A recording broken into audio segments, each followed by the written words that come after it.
You know, it used to be global cooling. If you look back years ago in the 1920s and the 1930s, they said, global cooling will kill the world.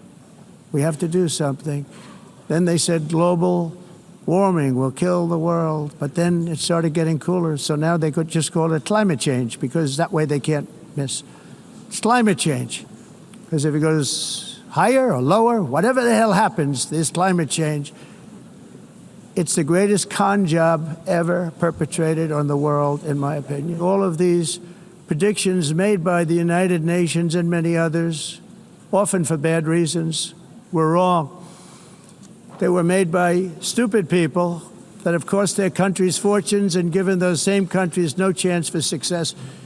If you don't get away from this green scam, your country is going to fail. I'm telling you that if you don't get away from the green energy scam, your country is going to fail.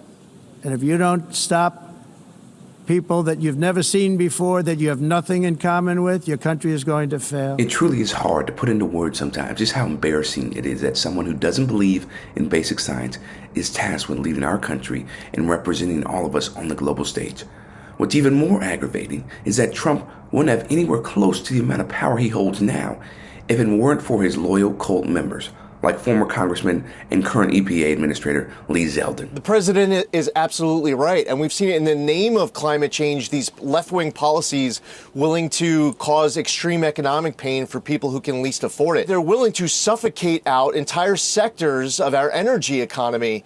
And that caused a loss of jobs, higher energy costs. So President Trump is absolutely right. It's something that, with eyes wide open, the Trump mandate is being implemented all year long at the Trump EPA and across the Trump administration, and the rest of the world is taking notice. This is all just a massive con job that the president has shut down. Case in point, Zeldin heard the marching orders from Trump loud and clear and predictably defended his dear leader's claim.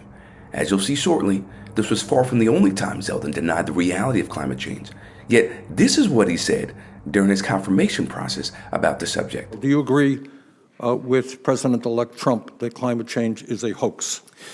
Well, first off, Senator, it was great to meet with you as well. I believe that climate change is real, as I told you. As far as President Trump goes, the context that I've heard him speak about it was with a criticism of policies that have been acted because of climate change, and I think that he's concerned about the economic costs of some policies where there's a debate and a difference of opinion between parties. I would respectfully disagree with you. I think he has called it a hoax time and time and time again. Would you describe climate change as an existential threat, meaning that there must be an urgency to get our act together, to address it?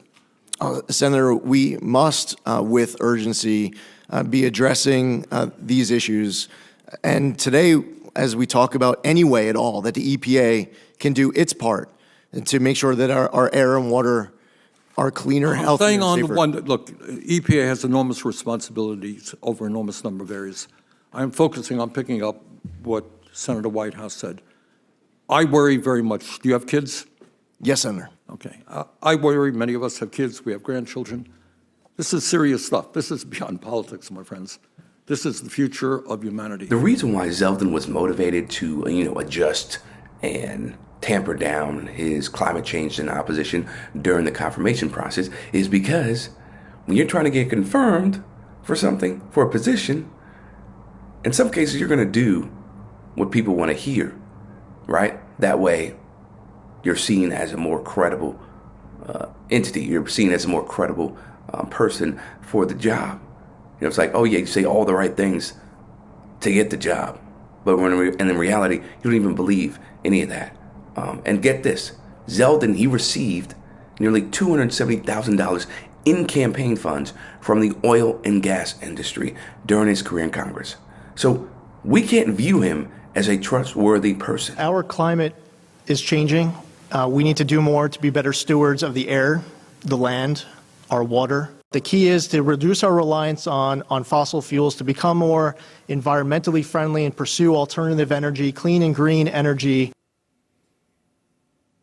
Well, What's changed for you? Nothing. The climate has always been changing. We should not be relying on all of these foreign sources of energy. We should be unleashing energy dominance here in this country. I have to follow the plain language of the law, and I can't get creative. So when you read through the 2009 endangerment finding, they say that where there's silence in the law, there's gaps, that I should just be interpreting that as my own discretion. The Supreme Court has made it very clear that that is not what is a power that I have. I don't get to just make up the law just because a predecessor decided to fill in vague language in the law to do many mental leaps to try to justify an electric vehicle mandate and trillions of dollars of regulation to strangulate out of existence entire sectors of our energy economy. Again, Zeldin dances around the question by whining about his hands being tied by the hyper-conservative Supreme Court, as well as the so-called overregulation of the energy sector, a popular talking point among those who put corporate profits over the future of humanity. A year ago, the way that the Environmental Protection Agency was operating, the choice was made to protect the environment. We would have to strangulate the economy. That's the way that the EPA operated for years. There was a binary choice. We had to choose one or the other.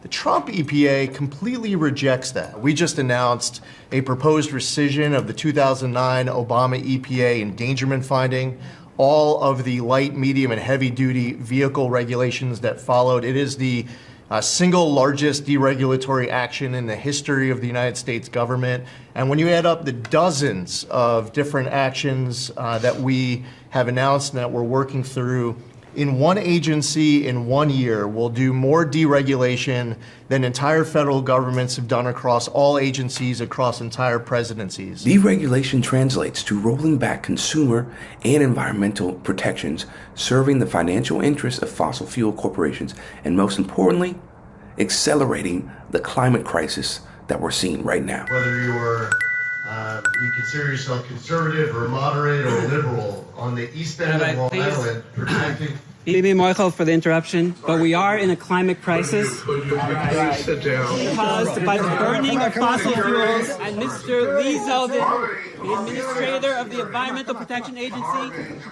is making it basically impossible for us to regulate these life-threatening emissions. Go back to Long Beach. Thank you. Go back to Long Beach. Oh, here's another one.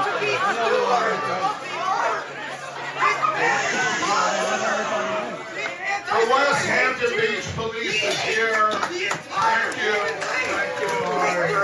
Goodbye. Goodbye. If you're under the age of 40. Sorry.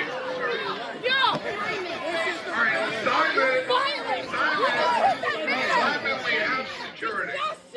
I love that those protesters came at Zeldin so hard and spoke the truth, because you have to make these officials uncomfortable. You cannot allow them to think that they are above the law, or that, they're not going to be approached, right? Respectfully, of course, by people who disagree with them and call them out for their BS. People who see them for who they are and how they're trying to hurt the world, right? Both from a society perspective, or social perspective, but also from an environmental perspective in this case, right? That's what you need to do. You have to fight back. When I say fight back, I'm not saying violence. I'm saying through words and different actions, right? To help get these people on their toes. So where they are motivated perhaps to change, or they are, seen for the vile people that they are, right? Who do not care about humanity. But it's really dangerous, right? That people who do not believe in basic science, like Trump, Zeldin, RFK Jr., and so many more, have some of the most powerful government positions possible, because they have the power, they have the ability to really crush the environment and not give a dang about it, because of the influence they have and the titles that they hold. So that's why you love to see the protesters, because you're hoping that can apply some sort of pressure, make some sort of change for the better. And again, the fact that we have these people who do not believe in basic science, and they're the ones in powerful government positions, it's just a reflection of how we do not have the right people in office. And our lives are at stake. They have our lives at stake, right? It's awful. For Rebel HQ, I'm Chris Williamson. We'll see you next time.